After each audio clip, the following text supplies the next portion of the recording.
C'est vendredi et c'est l'heure de Culture Hebdo, notre rendez-vous hebdomadaire avec Roger Muntu. Bonsoir Roger. Bonsoir Arzouma. Alors on commence avec ce concert mortel de Travis Scott. Exactement, ce concert, on doit le dire.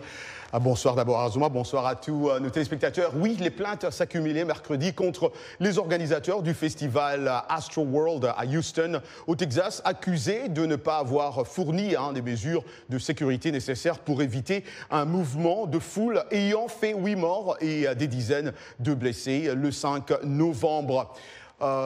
Et notamment viser le rappeur Travis Scott, principal organisateur du festival, est présent sur scène au moment du drame. Alors que l'enquête de police se poursuit, plus de 60 plaintes ont été déposées au nom des victimes du festival contre Travis Scott. Les promoteurs, les responsables du site du concert et plusieurs sociétés associées au festival. Ils auraient échoué à fournir un environnement sûr et les mesures de sécurité nécessaires entourant le concert. Selon les documents juridiques, face aux appels à l'aide, les organisateurs avaient attendu plusieurs dizaines de minutes avant de stopper la musique et de faire évacuer les quelques 50 000 spectateurs du NRG Park. Une plainte vise aussi Drake, invité surprise du festival, estimant que le rappeur canadien a aidé Travis Scott à inciter le désordre et le chaos en restant sur la scène alors que la foule devenait hors de contrôle. Arzouma. En tout cas, une tragédie. Roger, en RDC, levé de l'interdiction d'une chanson interpellant le président Tshisekedi. Oui, exactement. La commission congolaise de censure des chansons a levé mercredi la mesure d'interdiction sur la diffusion en République démocratique du Congo d'une des 2 chansons qui interpellent le président Félix Tshisekedi et la classe dirigeante, a-t-on appris de sources officielles. La commission de censure a indiqué que l'interdiction de la chanson Nini Tosalité, que n'avons-nous pas fait en Lingala, n'est plus appliquée. Vous aviez promis le bonheur après le départ de Mobutu. Mobutu est parti, mais on n'a rien vu. Vous avez dit que tout va s'arranger si Kabila quittait le pouvoir. Kabila est parti, mais c'est toujours compliqué, regrette le groupe MPR dans la chanson Nini Tosalité, dont la 2e chanson interdite, Lettre à Yachichi, du surnom de l'opposant historique de fin Étienne Tshisekedi, père du président Félix Tshisekedi. Le chanteur Bob Elvis égrène les mots qui rongent le pays et sa classe dirigeante. On a changé de régime, mais sans changer de système, a-t-il dit. La décision portant censure des chansons n'émane pas du gouvernement. Tout citoyen est libre d'exprimer son opinion sous réserve des dispositions légales. A réagi dans la journée sur Twitter Patrick Mouyaya, porte-parole du gouvernement congolais, après la polémique soulevée par la mesure d'interdiction.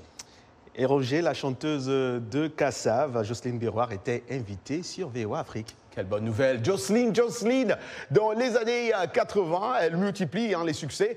Premier prix de la chanson d'outre-mer en 1982 avec le titre Le Concerto pour la fleur et l'oiseau.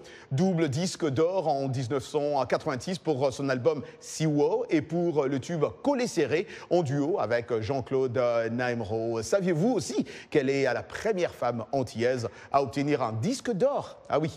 Écoutez, elle a répondu aux questions de Georges-Léonard Sagnon. Suivons un petit extrait. J'ai eu 2 accidents, un accident de voiture et puis une infection des yeux qui ont eu raison de mon désir d'être pharmacienne. Et j'ai décidé d'arrêter. Je me suis dit que c'était pas pour moi, que je voulais faire autre chose. Donc je suis partie à Paris faire les Beaux-Arts. Et arrivée à Paris, évidemment, je suis tombée dans la gueule du loup, c'est-à-dire que j'ai rencontré des musiciens qui m'ont demandé de venir faire d'abord des petites prestations, de faire des choses en studio avec eux, etc. Et je me suis retrouvée musicienne à temps plein, alors que c'était pas du tout la vocation. Non, c'est pas une histoire. Je pense que c'était ma vocation, mais ce n'était pas dans mes plans. Voilà. Quand j'ai commencé à chanter, j'étais d'abord choriste. Je chantais évidemment du jazz, de la bossa nova et des biguines et des choses comme ça dans les pianos-bars. Mais ce qui me rapportait le plus pour vivre et payer mon loyer, c'était mon métier de choriste. Je ne sais pas pour toi, mais moi, c'est si wow, où est ça? Tu n'es pas là, je ne sais pas ce que je suis en train de dire. Gabi se moque de moi, sûrement. Non, mais j'adore. Moi, par contre, c'est une chanson qu'elle chante avec Kassav. Oui. Et ça fait Musique, c'est le médicament noni. 100%. Ah, vous savez très bien. Merci beaucoup, Azuma. Merci, Roger. Bon En tout week-end cas, à on vous vous. retrouve la semaine prochaine. Merci, bon week-end.